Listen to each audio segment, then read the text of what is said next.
Merci, chers membres de la communauté. Nous sommes aujourd'hui 2 janvier 2025. Voilà la première émission de ProInfo pour cette année 2025. En tout cas, on se retrouve encore aujourd'hui. Avant-hier, nous vous avons présenté la dernière émission de l'année 2024. Et voilà, aujourd'hui, nous avons la première émission de l'année 2025. Alors, année qui commence, espérons, avec ces bénédictions à l'égard de tous les membres de ProInfo. En tout cas, nous croyons que nous aurons la force, en tout cas l'intelligence de continuer à servir la nation à travers nos points de vue, et nous prions en même temps que Dieu vous accorde grâce et force de continuer à nous soutenir durant toute cette année 2025. En tout cas, voilà, on est ensemble, nous allons continuer à interagir, nous allons continuer à parler République démocratique du Congo. C'est cela notre premier objectif, et nous vous avons toujours dit, c'est ici, n'allez jamais ailleurs. Nous allons continuer à prêcher nos politiques, parce que nous faisons à travers ce plateau la communication politique interne. Nous ne parlons pas de la politique externe. Nous sommes à l'interne. Ça veut dire que nous regardons plus la République démocratique du Congo avec ses réalités. Et pour cela, de temps en temps, nous essayons en tout cas de donner les avis pour que les dirigeants puissent comprendre ce qu'ils doivent faire pour le pays. Et durant l'année passée, nous avons incité sur quelques théories. Nous avons essayé en même temps de démontrer que pas toujours bon de copier à la lettre toutes les pensées de Machiavel. Nous vous avons parlé de cynisme politique. Pour Machiavel, un dirigeant doit être loup au milieu des moutons. Nous vous avons dit, un dirigeant doit savoir vendre les illusions. Nous vous avons dit, un dirigeant n'a pas besoin d'être aimé que d'être craint. Nous vous avons dit, et nous avons dit, ça peut quelque part, bon, mais en tout cas, en toute réalité, ce n'est pas intéressant dans des pays comme la République démocratique du Congo, sinon les pays d'Afrique. Et nous avons souhaité par contre, parce qu'avec Machiavel, pas de dose morale en politique. Et nous avons voulu avoir un peu de la dose de la morale en politique. Et pour cela, nous nous sommes référés à certaines pensées de Socrate, certaines pensées de Platon. Et pour cette année, nous allons insister, parce que l'objectif est d'avoir des dirigeants, effectivement, qui servent correctement la nation. Pour cette raison, nous vous avons fait voir les différentes œuvres à Kinshasa ici de Félix-Antoine Tshisekedi depuis 5 ans qu'il a le pouvoir. Et nous avons tenté de comparer aux autres qui l'ont précédé, et vous allez vous rendre compte que c'est le jour et la nuit.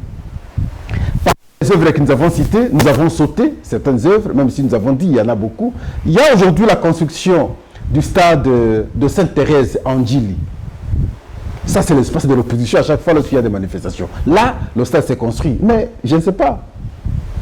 Nous n'avons pas cité le grand marché, parce que dans les anciennes émissions, nous vous avons balancé les images de l'évolution des travaux. Bientôt, c'est l'inauguration. C'est extraordinaire. Et les autres, nous avons parlé, parce que l'aéroport international, les travaux ont commencé. La rocade, les travaux continuent. Une grande route qui part d'Mboudi jusqu'à l'aéroport. Nous vous avons cité, et vous avez déjà compris à travers le numéro passé. Aujourd'hui, parce que nous insistons sur cet élan, il faudrait que le président de la République soit accompagné. Pascal, je m'en souviens des propos de Joseph Kabila à son temps, il avait dit « Je manque 10 bons collaborateurs pour transformer ce pays ». On aurait l'impression aujourd'hui que le président Tshisekedi n'a pas ses bons collaborateurs pour l'accompagner et transformer vite le pays. Parce qu'avec les belles idées qu'il a, le sens du nationalisme qu'il nous donne, si nous devons être en tout cas plus sérieux, je crois qu'avec les dés, on peut transformer beaucoup de choses. Voilà pourquoi. Parce que nous sommes en 2025. Bientôt, c'est d'autres réformes, c'est des nominations, des ordonnances seront prises. Il faudrait que on soit plus regardant dans le choix des acteurs, des animateurs. C'est là que ça semble ne pas bien marcher. Le choix des acteurs, le choix des animateurs. En tout cas, merci. Merci beaucoup. Que cette année soit la plus meilleure pour chacun de nous. Que cette année soit en tout cas celle que nous attendions pour changer beaucoup de choses au pays. Et merci, et cela par le choix des animateurs. Le choix d'un bon ministre des infrastructures. Les infrastructures locales ici particulièrement, c'est les routes, par exemple à Kinshasa. Tant qu'on n'aura pas réhabilité les routes, tant qu'on n'aura pas de routes asphaltées, malgré les œuvres, comme j'ai aligné et j'ai démontré qu'aucun président de la République dans le passé n'a su faire cela dans l'espace de 5 ans, ces œuvres-là ne seront pas facilement perçues par beaucoup de gens. Et beaucoup ne pensent pas que Tshisekedi a fait beaucoup de choses à Kinshasa. Il a réalisé beaucoup de choses et je vous les démontre de temps en temps. Mais le ministre des Infrastructures, Alexis Guissaro, ne sait pas l'accompagner. On s'est interrogé pourquoi il est encore là. On l'invite à l'Assemblée nationale. On a étouffé la question à l'Assemblée nationale. La motion n'a pas été traitée, à la déception de tous les Congolais. Et pourquoi la question reste pendante jusqu'à ce stade? Merci. Nous sommes le 2 janvier 2025 aujourd'hui. C'est une mauvaise date pour les Congolais. Des mauvais souvenirs pour les Congolais. C'est en cette date qu'on avait tué Mamadou Ndala, ce colonel congolais de FARDC, qui s'est battu jusqu'à défaire le M23 en 2013. Il a été pris dans l'embuscade et voilà, il a été fauché et tué. Mamadou Ndala était mort aujourd'hui en 2014. 2 janvier 2014. Je l'ai connu, on a été avec lui, j'ai échangé avec lui autant de fois. Un garçon, en tout cas humble, effacé. Les Congolais, je ne sais pas. Mes anciennes émissions, il y en a beaucoup. Pascal, je suis sur le plateau de télévision depuis. L'AFDEL m'a trouvé, beaucoup. Joseph Kabila est entré, il est parti, il m'a laissé. Et chaque jour, j'étais en train d'analyser chaque actualité. Je ne pense pas qu'il y ait eu une actualité pendant plus de 25 ans aujourd'hui passés et que Pascal n'a pas su donner son point de vue en public. Ça n'existe pas, je ne crois pas trop. J'ai démontré surtout après la mort de Mamadou Ndala, que tous les vaillants soldats qui se distinguaient dans la partie Est finissaient par la mort. Mbunza Mabé, un général qui s'est distingué dans l'Est, on l'a éliminé facilement. Mamadou Ndala, on l'a éliminé facilement. Le général Baouma, on l'a éliminé facilement. Donc, les généraux qui se sont distingués sont morts très facilement. Mais aujourd'hui, vous n'entendez pas un général mourir, même s'il se distingue sur le terrain. Au contraire, il est protégé. Allez-y comprendre. Le nom dit, entre mes propos, vous allez bien comprendre. Tous nos militaires qui se distinguent aujourd'hui, personne n'est menacé, personne n'est mort. Tous les vaillants soldats qui se distinguaient hier étaient morts et sont morts. Ça ne peut pas nous dire quelque chose? C'est là que nous devons comprendre que nous sommes dans un élan qu'il faut protéger pour l'avenir de notre pays. Donc, c'est une journée, en tout cas, très sombre pour les Congolais, où on avait perdu un digne fils, celui qui s'est engagé en tout cas dans ce combat contre le M23 en 2013.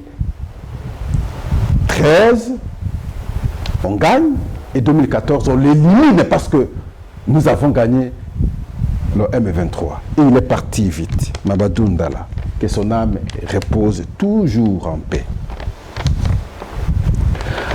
À ce jour, à Bunagana, il y a une forte incertitude.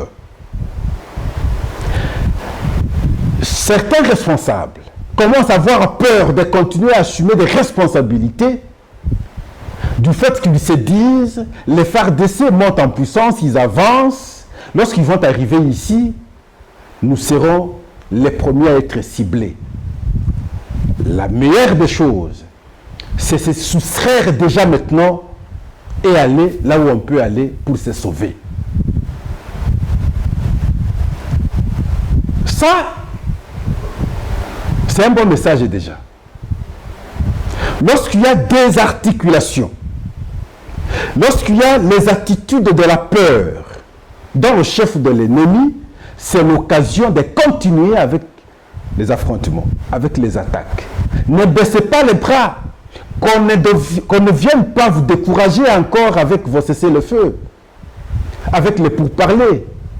Ce n'est pas intéressant parce que nous avons été champions, nous avons réclamé, ils ont bouché les oreilles, ils n'ont pas entendu, ils n'ont pas écouté. Nous sommes parvenus à nous réorganiser, qu'on garde le cap, qu'on se regarde sérieusement, qu'on soit vigilant à l'égard des traîtres. C'est de cette façon que nous pouvons, en tout cas, inverser la pyramide. Ne dites jamais renverser la pyramide. On ne renverse pas la pyramide. On inverse la pyramide. Et lorsque nous aurons inversé la pyramide, cette fois-ci, je crois que ce sera une solution définitive dans l'avenir. Et la RDC pourra reprendre cette fois-là sa position d'attente d'un leader, non seulement en Afrique centrale, mais probablement en Afrique tout entière. Et là, c'est un appel, non seulement aux militaires, mais également aux dirigeants politiques. Entre autres ici, le ministère de la Défense et d'autres corps politiques qui ont le pouvoir sur l'armée, afin que celle-ci, ça veut dire l'armée, se sente toujours en confiance du fait que les actes que les politiques vont poser iront dans le sens ensemble, conjuguant les efforts, trouvons solution à la question qui dérange notre propre pays. Et donc, à Bunagana, au moment où je vous parle, il y a des agitations terribles. Certains responsables qui occupent des fonctions ont cédé, ont fui, ont pris des directions inconnues à ce stade. En même temps, les Wazalendo ont continué à ouvrir les fronts et cette fois-là, ils ont lancé des assauts contre le M23, surtout c'est M23 qui ont menacé prendre Goma dans quelques jours. Et je vous avais dit qu'elles sont de fausses menaces. C'est parce qu'ils sont habitués comme ça à jouer avec notre psychologie.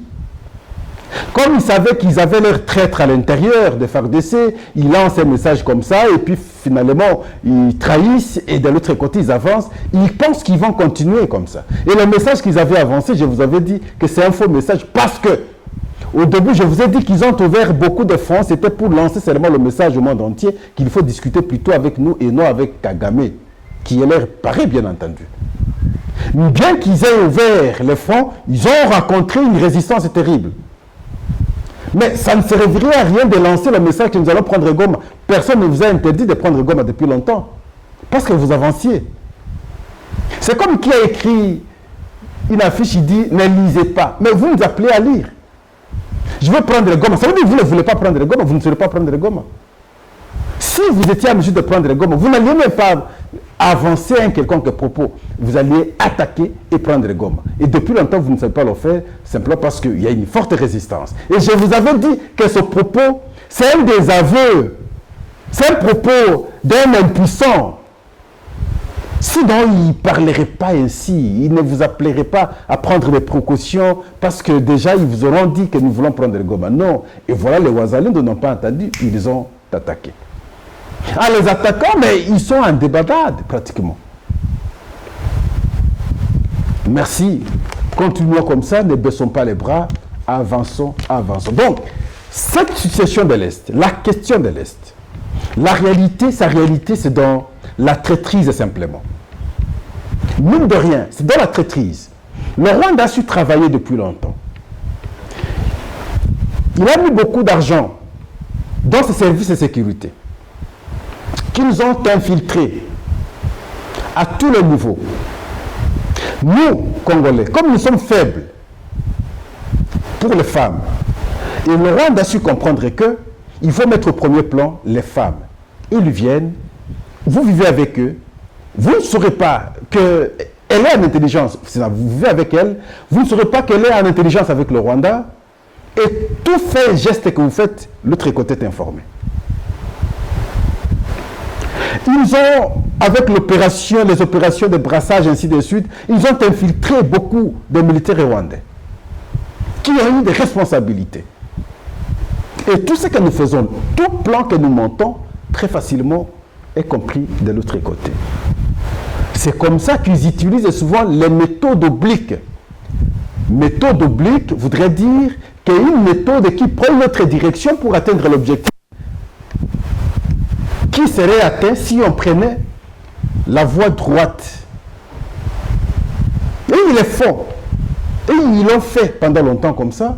Et ils ont gagné. Ils pensent qu'ils peuvent continuer à le faire sans comprendre que nous aussi nous étions en train de les étudier.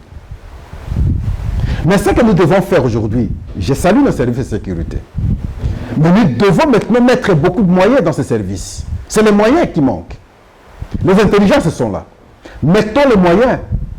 Comprenons dans quel angle les Rwandais sont faibles. Nous pouvons exploiter à notre niveau aussi à travers les services de sécurité. Maintenant, nous les intégrons à notre tour. Et nous allons comprendre aussi à notre tour tous les plans qui seront plutôt en train de monter. Et pour que nous, à notre côté aussi, nous puissions faire le même jeu. Les gens nous interpellent toujours. Qu'est-ce que le Rwanda fait que vous ne saurez pas faire?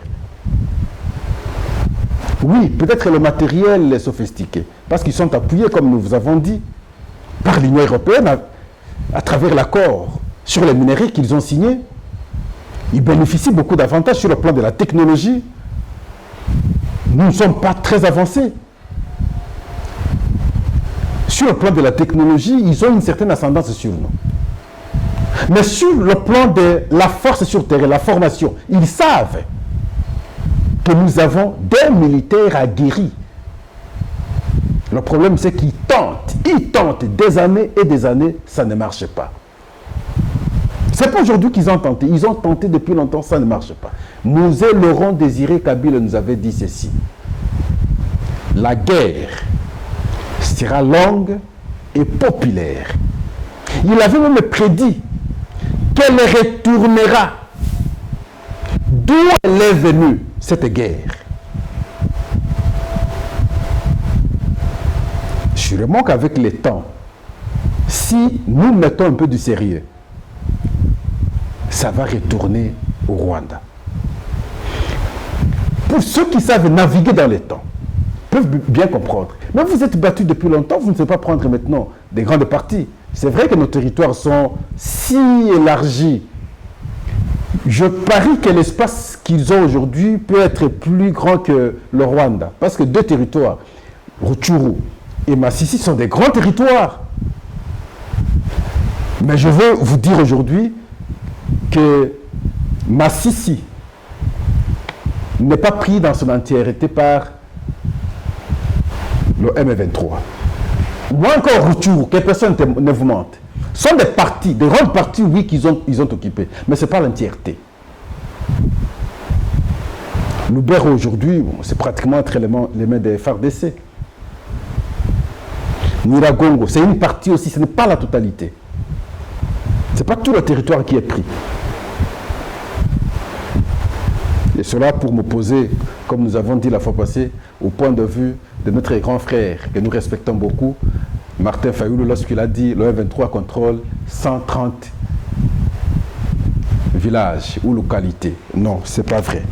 Et donc, si on met du sérieux, vous verrez que le Rwanda ne marchera pas, n'osera pas de prendre même un village. Et moi, je suis toujours dit, tant que nous n'aurons pas le dernier village qui sera toujours occupé par le M23, c'est nous qui serons toujours un peu faibles. Donc, nous devons tout faire pour récupérer l'intangibilité de notre pays. Mais les efforts sont là. La situation avait beaucoup pourri. Il a fallu beaucoup de temps, et le temps des réorganisations, le temps de la formation, le temps de monter de bonnes stratégies afin de rebondir avec sagesse, avec efficacité. C'est ce qui s'est fait aujourd'hui. Gardons le cap. En tout cas, merci. Deuxième aspect de la question, parce que vous avez compris, là nous avons plus abordé la problématique de cette insécurité à la partie est de notre pays. Nous parlons politique ici, surtout avec le télégramme du vice-premier ministre, ministre de l'Intérieur, Sécurité, Décentralisation et Affaires coutumières, Jacques Chabani, au gouverneur du Kasaï central. Le gouverneur s'appelle Joseph Moïse Kamboulou. Il est rappelé en urgence à Kinshasa, toute affaire cessante. Il doit se retrouver ici, ça veut dire le premier vol qui sera disposé, il doit prendre et se retrouver à Kinshasa. La cause n'est pas spécifiée à travers le télégramme que vous voyez.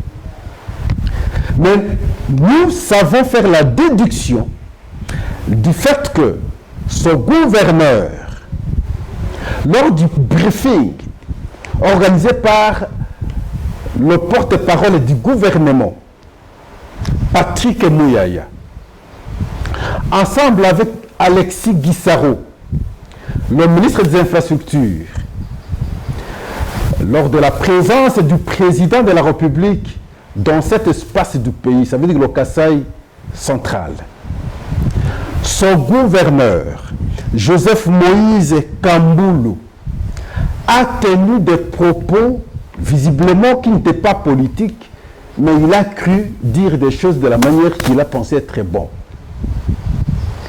Il parle de sa province, il dit ceci: la province du Kasaï central, c'est une province abandonnée. Je ne sais pas si la province du Kasaï central est abandonnée. Par rapport à quelle province? Nos provinces ont des difficultés, certes. Nous interpellons de temps en temps ceux qui ont la responsabilité de bien faire les choses, de les faire. Et heureusement, pour moi, Pascal, et dans cette intervention, il y avait la présence du ministre des Infrastructures. En d'autres termes, il s'adressait à lui. C'est comme Pascal le fait pratiquement chaque jour. Monsieur Guissaro, 0. Égal votre départ au prochain remaniement. Souhait pratiquement de tous les Congolais. Vous voulez revenir, même si, comme on le dit, souvent c'est dans le quota de Touti. Si c'est ça, nous serons déçus de vous voir être encore dans le gouvernement. La moindre des choses, pour la satisfaction des Congolais, c'est être mis de côté. Parce que ce gouverneur tient ses propos en présence de ce ministre qui défavorise les actions du chef de l'État, c'est un message directement à l'égard de son ministre. Et donc, les difficultés que rencontre la province du Kasaï central, c'est la même difficulté, sinon les mêmes difficultés que rencontrent aussi beaucoup d'autres provinces. Mais on ne peut pas donner l'impression comme si ailleurs ça se fait bien et ici ça ne se fait pas bien. On aurait l'impression qu'il se compare directement avec la province du Kasaï oriental. Non, attention, c'est là que le chef de parti, à un certain moment, il faut aussi savoir, parce que les reproches qu'on lui ferait là-bas chez lui, même nous, à partir d'autres provinces, nous allons dire, mais en tout cas, chez toi, qu'est-ce que tu as fait? On a toujours reproché Mobutu comme ça, pourquoi il n'a pas arrangé l'Équateur? Nous l'avons toujours dit. Joseph Kabila, bon, lui, je n'ai jamais compris. Maintenant, nous, c'est resté comme ça, c'est Tshisekedi qui est allé même construire l'école. Et il est parti chez lui, il n'a rien transformé, il l'a laissé comme ça. Bon. Kalemi, c'est son petit frère que nous devons saluer, Zoé. Quand il est gouverneur, en toute réalité, il a transformé rapidement le Tanganyika. Mais Kabila lui-même, 0, 0, 0, il n'a rien fait. Rien fait. Rien fait. Et le gouverneur poursuit, il dit, au Kasaï central, il n'y a ni route. Alors là, comme je l'ai dit, il s'adresse directement au ministre des Infrastructures. Pas d'eau potable. Pas d'électricité. Effectivement, il n'y a pas d'électricité. Le projet de barrage, depuis qu'on a annoncé, on annonce aujourd'hui, on annonce demain, on annonce... Rien ne s'est fait. Rien ne se concrétise. Cet espace est dans le noir. Il n'y a pas de développement lorsqu'il n'y a pas d'électricité. Et voilà pourquoi il faut actionner rapidement. Est-ce que c'est qu'il a dit faux? Je pense qu'il n'a pas dit. Il n'a pas menti, il n'a pas dit le mensonge. Il a dit la vérité. Quand ça ne marche pas, il faut savoir dire que ça ne marche pas. Lorsqu'on n'a pas de route, on n'a pas de route. Lorsqu'on n'a pas d'eau, on n'a pas d'eau. Lorsqu'on n'a pas d'électricité, on n'a pas d'électricité. Pour les routes, je peux peut-être dire que quand je regarde l'espace du Grand Kasaï en général, c'est un espace qui a été puni pratiquement et par Mobutu, et par Mouzé, et par son fils Joseph. Pourquoi? Parce qu'il considérait cet espace comme si c'est l'espace de l'opposition. Même si on pouvait voir des enfants de cet espace être nommés, avoir des responsabilités, mais le projet comme tel n'était pas porté vers cet espace-là. Ça a été une punition politique et pratiquement dans le Kasaï central. Mais à ce jour, quand vous regardez, vous allez entendre Kabila, Mbujimaï, les routes se font. Mbujimaï, ceci, les routes se font. On entend, on voit. Ça veut dire qu'il y a cet élan qu'il faut encourager. Mais cela ne voudrait pas dire qu'on ne peut pas dénoncer, c'est qu'on constate que ça ne marche pas. Et voilà. Parce que nous avons estimé, comme nous le disons, que ce télégramme pourrait probablement partir de points de vue avancés à son temps, lors de son briefing, par le gouverneur de province. Donc, il serait appelé pour venir se justifier. Aimons aussi les gens qui savent nous dire la vérité. N'aimons pas seulement les gens qui savent avancer les éloges, même quand ça ne marche pas. C'est dans les critiques qu'on peut se perfectionner normalement. Et le chef, d'ailleurs, lorsqu'il prenait le pouvoir au début, il avait dit, il n'a pas besoin de ceux qui vont chanter pour lui. Quand on a les gens qui savent dire la vérité, reprocher les autres dirigeants, informer au chef qu'ici ça ne va pas, mais c'est à l'avantage du chef. N'aimez pas seulement les gens qui viennent vous dire, bon voilà, alors tu sais, tout va bien, alors que tout ne va pas bien. C'est comme ça que Joseph Kabila a été trahi, a été haï par la population. Les choses n'allaient pas bien, les gens le faisaient croire que ça allait bien, alors que ça n'allait pas bien. Chers membres de la communauté, nous sommes à Kinshasa aujourd'hui. À part le boulevard du 30 juin et le Lumumba, qui ont connu l'élargissement, à part le bâtiment du gouvernement qu'on nous a construit sur le boulevard, l'hôtel intelligent. Quelle autre œuvre de Kabila pendant 18 ans que vous pouvez retenir ici à Kinshasa? Quelle autre œuvre de Kabila que vous allez retenir à travers le monde, enfin, à travers nos provinces? Rien du tout. Mais ses collaborateurs savaient toujours le faire comprendre que nous avons fait beaucoup, ça va bien, Kabila ceci. Nous aujourd'hui, constatons, observons, qu'est-ce qu'on peut garder comme souvenir si ce n'est pas le boulevard, si ce n'est pas l'hôtel du gouvernement? Et pendant 18 ans, c'est le travail qu'on peut faire pour son pays, pour sa capitale. Je ne sais pas si Pascal et moi j'aimons. Nous sommes à Kinshasa, vous pouvez me citer même 10 œuvres, je n'exagère pas, sinon 5, d'impact visible pour des générations. À Kinshasa ici, c'est quoi? J'ai cité le boulevard, j'ai cité l'hôtel du gouvernement. C'est tout. Regardez dans quel état étaient les bâtiments des universités ici à Kinshasa. Merci beaucoup Félix Antoine Tshisekedi, vous avez réhabilité en tout cas l'université de Kinshasa. Clôturé, c'est joli. Les hommes réhabilités, c'est propre. Vous avez réhabilité l'université de l'UPEN. C'est très bien, c'est joli. Vous avez ajouté même d'autres bâtiments, c'est beau. Je crois avec d'autres institutions aussi. C'est comme ça. Mais à son temps, on disait à Kabila toujours, non, vous êtes extraordinaire, vous êtes un président qui a transformé beaucoup de choses. Mais il est parti, constatons, après lui, qu'est-ce qu'il y a? Où sont partis même ceux-là qui disaient à Kabila, tout marche bien, ils sont où aujourd'hui? Tous ont disparu. S'ils n'ont pas disparu, ils sont transformés. Ils deviennent aujourd'hui les Tshisekedistes, les grands chanteurs de Tshisekedi. Les flatteurs. Nous ne voulons pas flatter. Côté des infrastructures routières, par exemple, Pascal, je le dis toujours, monsieur le président, sur 100%, à Kinshasa ici, c'est zéro. Non, que je mette ne fût que 5 parce que il y a les Nguessa et tout ça qui ont... Mais ce n'est pas ce que... Non, non. C'est pourquoi je pousse à l'engagement. Quand on réussit ça, tout sera visible. Toutes les œuvres là seront visibles. Vous allez ajouter l'économie. Je ne suis pas souvent regardant sur l'économie parce que je sais que notre économie était entre les mains des individus. Les Libanais,